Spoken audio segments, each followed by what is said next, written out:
नमस्कार, स्वागत है आपका हमारे YouTube चैनल टुवर्ड्स समृद्धि में। यह है आपका साप्ताहिक शेयर बाजार रिव्यू, जहां हम हर हफ्ते की बड़ी खबरों, बाजार की गतिविधियों, आने वाले हफ्ते के महत्वपूर्ण इवेंट्स और स्टॉक्स टू वॉच पर चर्चा करेंगे। यहां आपको मिलेगा आसान भाषा में वह सब कुछ जो आपके निवेश और बाजार की समझ के लिए जरूरी है। तो जुड़िए हमारे साथ हर शनिवार रात 8 बजे। चलिए शुरू करते हैं इस हफ्ते का बाजार विश्लेषण।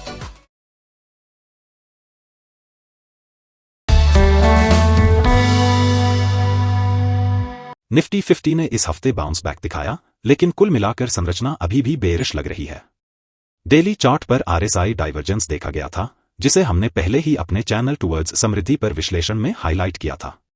अब प्राइस ने ठीक उसी तकनीकी संकेत को फॉलो किया है। साप्ताहिक चार्ट पर महत्वपूर्ण सपोर्ट जोन 22,542 पर है। अगर प्राइस 23,440 के ऊपर टिकता है तो R1 24,000 और R2 24,800 तक जा सकता है। लेकिन अगर सपोर्ट टूटता है तो डाउन ट्रेंड जारी रह सकता है। वॉल्यूम के आधार पर खरीदारों की दिलचस्पी दिखी, लेकिन लंबी अवधि की मजबूती अभी पुष्टि नहीं हुई है। बैंक निफ्टी ने हेड एंड शोल्डर पैटर्न बनाया है, जो आमतौर पर बेयरिश संकेत देता है। लेकिन इस हफ्ते प्राइस 49,500 नेकलाइन के ऊपर क्लोज हुआ, जो एक अच्छा संकेत है। अगर आने वाले हफ्तों में यह लेवल बनाए रखता है तो पैटर्न का बेयरिश प्रभाव कमजोर हो सकता है। फिलहाल S1 48,146 और S2 45,388 प्रमुख सपोर्ट हैं, जबकि R1 52,400 और R2 55,400 रेसिस्टेंस लेवल हैं। RSI अभी 50 से नीचे है, जो कमजोरी दिखा रहा है। अगले कुछ हफ्ते निर्णायक होंगे, क्योंकि सस्टेनेबल क्लोजिंग ट्रेंड को बदल सकती है। विक्स 13.68 पर क्लोज हुआ, जो S1 12.79 के करीब है। यह लो वॉलेटिलिटी का संकेत देता है, जो आमतौर पर शेयर बाजार के लिए सकारात्मक माना जाता है। विक्स R1 16.08 को पार नहीं कर सका, जिससे बाजार में ज्यादा डर नहीं दिख रहा है। अगर विक्स S1 से नीचे जाता है तो यह बाजार में स्थिरता दिखाएगा, जबकि S1 से बाउंस करने पर अस्थिरता बढ़ सकती है। USD INR 87.59 पर क्लोज हुआ है। तेजी जारी रही तो 89.80 अगला टारगेट होगा। मजबूत अपर ट्रेंड दिख रहा है, जिससे भारतीय रुपए में कमजोरी बनी हुई है।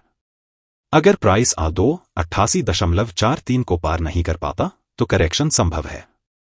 रुपए की कमजोरी से IT और एक्सपोर्ट सेक्टर को फायदा मिलेगा, लेकिन import heavy sector, auto, oil gas पर दबाव रहेगा। बाजार में FII आउटफ्लो बढ़ सकता है, जिससे उतार चढ़ाव बढ़ने की संभावना है।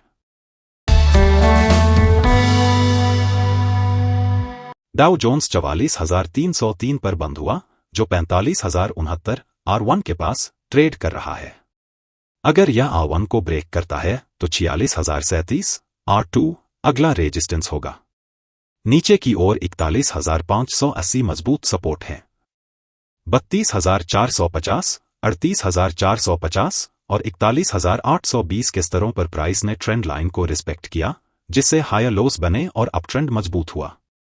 यदि प्राइस इस ट्रेंड लाइन को तोड़ता है तो करेक्शन संभव है। हम price action course step by step तैयार कर रहे हैं और इसकी कुछ सीरीज पहले ही अपलोड हो चुकी हैं। आप हमारे चैनल की प्राइस एक्शन प्लेलिस्ट में जाकर बंगाली, हिंदी और इंग्लिश में प्राइस एक्शन की विस्तृत जानकारी बिल्कुल मुफ्त में सीख सकते हैं। नैस्डैक 21,473 पर बंद हुआ और 23,324 R1 के रेजिस्टेंस की ओर बढ़ रहा है। अगर यह R1 को पार करता है तो बुलिश मोमेंटम मजबूत हो सकता है। नीचे की ओर 19,775 S1 और 17,431 S2 महत्वपूर्ण सपोर्ट लेवल हैं। नस्दाक ने ट्रेंड लाइन को बार बार रिस्पेक्ट किया है, जिससे अप ट्रेंड बना हुआ है। अगर यह ट्रेंड लाइन टूटती है तो करेक्शन संभव है। नस्दाक की मजबूती का असर भारतीय IT और टेक स्टॉक्स पर पॉजिटिव रहेगा।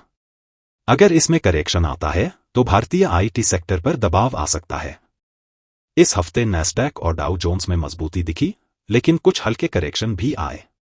नैस्डैक 21,473 पर बंद हुआ, जबकि डाउ जोन्स ने 44,303 का स्तर छुआ। ट्रेंड लाइन सपोर्ट ने अच्छा काम किया, जो दर्शाता है कि बुल्स अभी भी कंट्रोल में है। इंडियन मार्केट भी मजबूत बना रहा, लेकिन ग्लोबल संकेतों पर सतर्क रहना जरूरी है। मार्केट में धैर्य सबसे बड़ी ताकत है। फियर ग्रीड को बैलेंस रखें। ट्रेडर हो या इन्वेस्टर, सस्टेनेबिलिटी और लॉन्ग टर्म दृष्टिकोण ही सफलता दिलाएगा। सीखते रहो, बढ़ते रहो।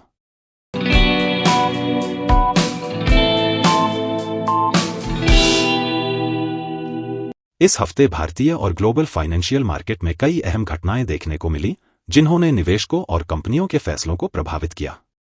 भारतीय रिजर्व बैंक के नए गवर्नर ने अपनी पहली मॉनेटरी पॉलिसी की बैठक में एक महत्वपूर्ण फैसला लेते हुए रेपो रेट में 0.25% 25 बेसिस पॉइंट की कटौती की है।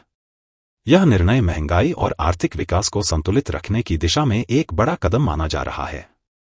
इस कटौती से आम जनता को कई तरह के फायदे होंगे, विशेष रूप से उन लोगों को जिन्होंने होम लोन या अन्य ऋण लिए हुए हैं। ब्याज दरों में कटौती से होम लोन धारकों को सीधा लाभ मिलेगा। उदाहरण के लिए, यदि किसी ने 30 लाख रुपए का होम लोन 20 साल के लिए लिया है, तो उसकी मासिक ईएमआई में लगभग 500 रुपए की बचत होगी। 50 लाख रुपए के लोन के लिए यह बचत 900 रुपए से अधिक हो सकती है। इससे मध्यम वर्ग और उच्च मध्यम वर्ग को राहत मिलेगी और रियल एस्टेट सेक्टर को भी बढ़ावा मिलेगा। जो लोग पहले से कार लोन ले चुके हैं, उन्हें इस कटौती का फायदा तभी मिलेगा जब उनका लोन फ्लोटिंग रेट पर होगा। वहीं जो लोग नया कार लोन लेने की योजना बना रहे हैं, उन्हें कम ब्याज दरों पर ऋण मिलने की संभावना है, जिससे ऑटोमोबाइल सेक्टर में मांग बढ़ सकती है। ब्याज दरों में कटौती का एक नकारात्मक प्रभाव यह भी है कि फिक्स्ड डिपॉजिट (एफडी) पर मिलने वाला ब्याज कम हो सकता है। इससे उन लोगों को नुकसान होगा जो अपनी बचत को सुरक्षित निवेश के रूप में एफडी में डालते हैं। जो लोग उच्च ब्याज दर का लाभ लेना चाहते हैं, उन्हें जल्द से जल्द एफडी में निवेश कर लेना चाहिए। सरकार और आरबीआई की यह कोशिश है कि ब्याज दरों को कम करके बाजार में मांग को बढ़ाया जाए। जब ब्याज दरें कम होती हैं, तो उपभोक्ताओं के पास ज्यादा पैसा बचता है, जिससे वे अधिक खर्च करने के लिए प्रोत्साहित होते हैं। इसका सीधा लाभ ऑटोमोबाइल, रियल एस्टेट, इलेक्ट्रॉनिक्स और अन्य उपभोक्ता वस्तुओं के उद्योगों को मिलेगा। आरबीआई ने 2025 के लिए महंगाई दर का अनुमान 4.2% रखा है। यदि महंगाई नियंत्रण में रहती है, तो इस साल के अंत तक रेपो रेट में और 0.50% तक की कटौती संभव हो सकती है। इससे देश की अर्थव्यवस्था को और गति मिलेगी और उपभोक्ताओं को और राहत मिलेगी। ब्याज दरों में कटौती का फायदा उन ग्राहकों को तुरंत मिलेगा जिनके लोन फ्लोटिंग रेट पर हैं। हालांकि बैंकों पर सरकार और आरबीआई का दबाव रहेगा कि वे इस कटौती को जल्द से जल्द लागू करें। ग्राहक अपने बैंकों से संपर्क कर ईएमआई में कटौती या लोन की अवधि घटाने के लिए अनुरोध कर सकते हैं। इस फैसले से उपभोक्ताओं की मासिक बचत बढ़ेगी, जिससे वे अधिक खर्च करने में सक्षम होंगे। इससे विशेष रूप से रियल एस्टेट, ऑटोमोबाइल और white goods, AC, fridge, TV आदि सेक्टर को लाभ होगा। आर्थिक गतिविधियों में वृद्धि से बाजार में सकारात्मकता आएगी, जिससे रोजगार के अवसर भी बढ़ सकते हैं। आरबीआई की ब्याज दरों में कटौती देश की आर्थिक नीतियों और मॉनेटरी पॉलिसी के तालमेल का परिणाम है। इनकम टैक्स में छूट के बाद यह दूसरा बड़ा कदम है, जो उपभोक्ताओं की क्रय शक्ति बढ़ाने में सहायक होगा। यदि महंगाई नियंत्रण में रहती है, तो भविष्य में और भी ब्याज दरों में कटौती संभव है, जिससे देश की अर्थव्यवस्था को और मजबूती मिलेगी। यह निर्णय आर्थिक विकास को गति देने की दिशा में एक सकारात्मक पहल है, जिससे बाजार में मांग बढ़ेगी और विभिन्न उद्योगों को प्रोत्साहन मिलेगा। दोस्तों, इस खास क्वेश्चन एंड आंसर सेक्शन में आपका स्वागत है। यह एक अनोखा सेगमेंट है, जहां अगर आपके पास शेयर बाजार से जुड़े कोई भी सवाल हैं, तो आप उन्हें हमारे कमेंट सेक्शन या टेलीग्राम में पूछ सकते हैं। आपके सभी सवालों के जवाब हमारी एक्सपर्ट टीम द्वारा दिए जाएंगे। तो दोस्तों, चलिए शुरू करते हैं आज का question and answer section. Vardhaman से सुमित जी ने टीटागढ़ रेल सिस्टम पर सवाल किया है। हमारी एक्सपर्ट टीम का यह जवाब है। स्टॉक फिलहाल 883 रुपये 5 पैसे पर बंद हुआ, जो 7.63% की गिरावट दर्शाता है। प्रमुख सपोर्ट जोन 844 रुपये के पास दिख रहा है, जो पिछले कंसोलिडेशन फेज में भी एक अहम स्तर था। यदि यह लेवल टूटा, तो अगला सपोर्ट लोअर जोन्स में देखने को मिल सकता है। ऊपर की ओर 1330 रुपये पहला मेजर रेजिस्टेंस रहेगा। आरएसआई 34.67 ओवरसोल्ड टेरिटरी में है, जो दर्शाता है कि शॉर्ट टर्म में पुलबैक संभव है, लेकिन कोई रिवर्सल कंफर्मेशन अभी नहीं है। कंपनी रेल इंफ्रास्ट्रक्चर सेक्टर से जुड़ी है, जिसमें भारत सरकार की मजबूत योजनाएं और ऑर्डर्स देखने को मिल रहे हैं। हालांकि हालिया करेक्शन और मुनाफा वसूली के कारण स्टॉक ने लोअर लेवल्स टेस्ट किए हैं। वॉल्यूम बढ़ा हुआ दिख रहा है, जो इंडिकेट्स करता है कि पैनिक सेलिंग हो रही है या कुछ स्मार्ट मनी लोअर लेवल्स पर अक्यूमुलेट कर रही है। इस समय लॉन्ग टर्म इन्वेस्टर्स को पेशेंस रखना चाहिए और केवल मजबूत फंडामेंटल्स के आधार पर निर्णय लेना चाहिए। सपोर्ट जोन के आसपास प्राइस एक्शन को ऑब्जर्व करें। यदि शॉर्ट टर्म रिकवरी होती है तो पहला हर्डल 1000 रुपये रहेगा। सस्टेनेबल अपट्रेंड के लिए 1330 रुपये का ब्रेकआउट जरूरी होगा। टाटा पावर के बारे में न्यू दिल्ली से नीरज जी का सवाल आया है। पेश है हमारी एक्सपर्ट टीम की राय। स्टॉक फिलहाल 367 रुपये पर बंद हुआ, जो हल्की गिरावट को दर्शाता है। प्रमुख सपोर्ट 309 रुपये के आसपास है, जहां से पहले भी बाइंग देखने को मिली थी। अगर यह लेवल टूटता है तो अगला सपोर्ट लोअर जोन्स में मिलेगा। ऊपर की ओर 401 रुपये पहला रेजिस्टेंस है, जिसे पार करना शॉर्ट टर्म रिकवरी के लिए जरूरी होगा। 486 रुपये एक प्रमुख रेजिस्टेंस रहेगा, जहां से पहले स्टॉक में करेक्शन आया था। आरएसआई 39.88 फिलहाल ओवरसोल्ड टेरिटरी के करीब है, जिससे संभावित पुलबैक की उम्मीद की जा सकती है।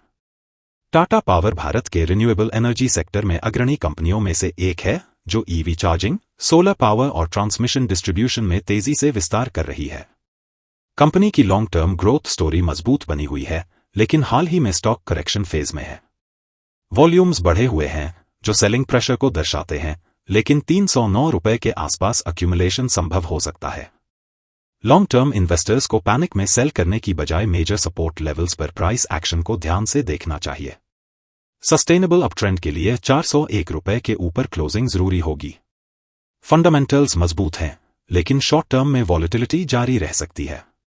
तो दोस्तों, ये था इस हफ्ते का शेयर बाजार रिव्यू। उम्मीद है आपको हमारा ये विश्लेषण पसंद आया होगा और आपकी जानकारी में बढ़ोतरी हुई होगी।